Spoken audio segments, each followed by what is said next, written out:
Hey everybody, welcome to Get to Know Your Wedding Pro. My name is Reed with Best Made Videos. We are a wedding videography company located in West Seattle, Washington. And I'm here today with a good friend of mine, Claire Fernandez. She is the co-owner of Party on the Rocks, the Pacific Northwest premier event staffing and bartending service. Thank you for being here, Claire. Why don't you introduce yourself and tell us a little bit about who you are and what you do? Yeah, thanks for having me, Reed. Party on the Rocks, we do event staffing and bartending for all types of private events. We do corporate events, we do house parties, and we, of course, do weddings. We are on the preferred list and of many venues. We work with a lot of different vendors, such as planners and, of course, like videographers and all of that kind of services. We kind of all work together to make sure that you have the best team possible. We also have our liquor license, so we can host alcohol for you, or we can bring in cash bars. Something really popular at weddings for this summer is that you host beer and wine, and we bring in the cocktails for charge. And Claire and I actually met last year at the Seattle Wedding Show. We were neighbors there for 2 continuous days. Long days. Yeah, that was a lot of fun. And I guess, just first off, I do think that differentiation with the liquor license, right, is a big thing because, I think if I'm a bride or groom, they just think, oh, we'll just have alcohol at the wedding. But there's a lot that goes into that. Yeah, there is a ton. A lot of companies that you'll work with, especially when you find reputable companies, they will come backed by $1 million liability policy, and that's fairly standard.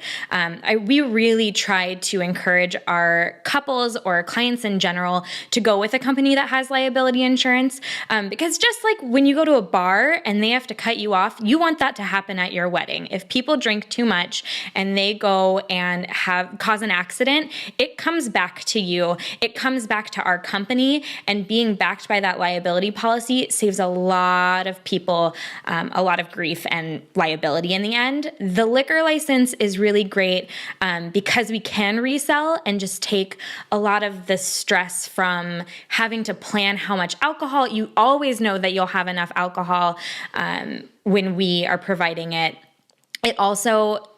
It kind of gives you a little added bonus of knowing that the state trusts us anyone can get an insurance policy if they have some money. But with a liquor license, we have to basically jump through hoops to make sure that the state trusts us to resell alcohol. And I think that nowadays where a lot of people, you can have your wedding anywhere, right? Like at a private event or at maybe a non-traditional, not like a restaurant or something. So having that, being able to bring in liquor, I see that a lot. People post online and they're asking questions, right? Like, what do we do or what's allowed? Because I think for the most part, people want to follow the law and make sure that their guests and everybody are taken care of. Do you guys talk about kind of the work, like you said, that you have to do to kind of get that liquor license and uphold that reputable kind of brand? Right. So the liquor license, I'll be honest, I have a partner. Her name is Jan. She's awesome. She does all of our legal things. What typically happens is if you come to me and say, hey, what can we do? I will point you straight to Jan because she is the one that goes through all of those hoops for us. And she's great. So when you hire us, you also get a team. You get me, who deals with all of the customer service and everything. But then when your venue wants to make sure that we're all sorted out legally, they go to Jan.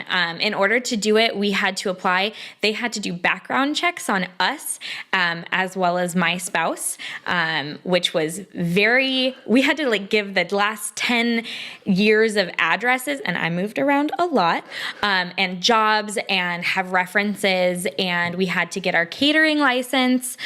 We had to have a commissary kitchen. Even though food is not something that we specialize in, we still had to have the health department come out and make sure that our commissary kitchen was all checked out. And these are things that you've probably had to talk. If you've booked your caterers, then you know that they also have had to go through all of this. We just had that extra bonus of the liquor license, and they have to make sure, they track our sales. We have to tell them what county and how much, and track all the taxes. And so it's definitely It's an addition to the business. That's interesting because, I think it's like in my field, in like videography, and people think about like, the video, but not necessarily like, backing up or preserving or whatever. And so the same with you, people think about like liquor, but they don't think about like all the different liability that you guys have to do. Almost never, which is why we really going back to it, because it is just so important. We encourage the clients to not hire their best friend. I have been at weddings where we did staffing instead of bartending because they had a friend do bartending and the bartender was drunk by the end of the night. Totally illegal. If anyone had walked in, if it had been like a state venue or anything like that, that party would have gotten shut down so incredibly fast. And it just, for the rate difference, knowing that your bartender is professional and you're getting the best service, totally worth it. Yeah, we did a wedding a couple years ago it was like an Air VRBO or whatever on Bainbridge, and it was the same thing. And they had found some people on Craigslist, and that guy was literally blacked out drunk in the closet. I mean, no. And not only is like the bride and groom upset, but like the guests are upset. I mean, besides like the legality of it, but like what do people remember about that wedding? Remember the time the bartender was really drunk? Like, I don't think that's what you want as like a lasting memory from your wedding day. No, I feel like the one thing you really just don't want to, I mean, there are so many things that you shouldn't skimp on. Like if you're already spending a certain amount on your wedding, honestly, regardless of your budget, we have been hired by people who have probably spent $500 on their entire wedding.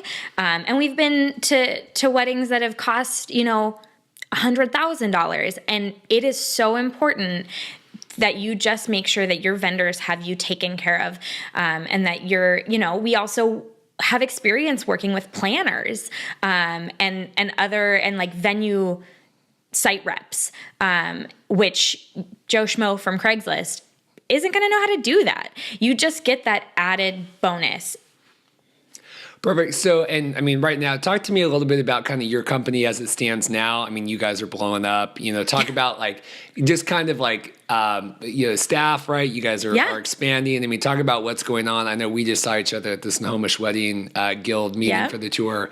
You guys are doing multiple events for that. So talk about just kind of the business as it stands right now. Yeah. So the business as it stands right now, like I said, I do a lot of the customer service, whereas Jan does a lot of the legal things. We have a new gal, Kadena, who's been working with us pretty much from the beginning. In fact, she did some staffing for us at my bridal shower, which is how she got hired on. So she was first employee, and she now is a lead, which means that she can manage an event. She also is going to be doing some admin stuff for us.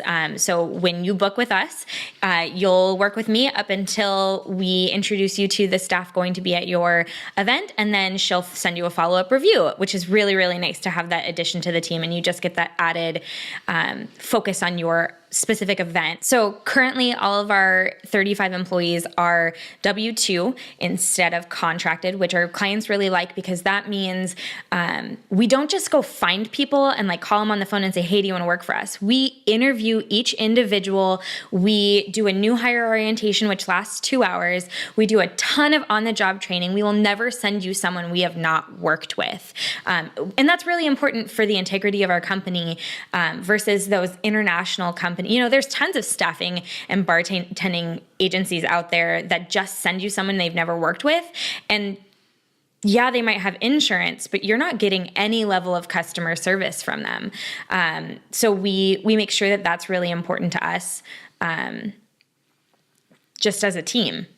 That's really interesting. Yeah, just in terms of like the fact that you guys have worked through them. I mean, it's the same with me, right? Like you can find a lot of people and send them out, but that might not necessarily be like the best way to do things. Sure. I would much rather have you book and know that you're getting the person I handpick for you, than to just be like, oh, this person's bartended before, because there is a huge difference from a bartender at a bar and a bartender who does private events. Frankly, there's a difference between a bartender that does a corporate event or a private home party from a wedding bartender. They're all different kinds of services, and I want to make sure that you have the best people for your event.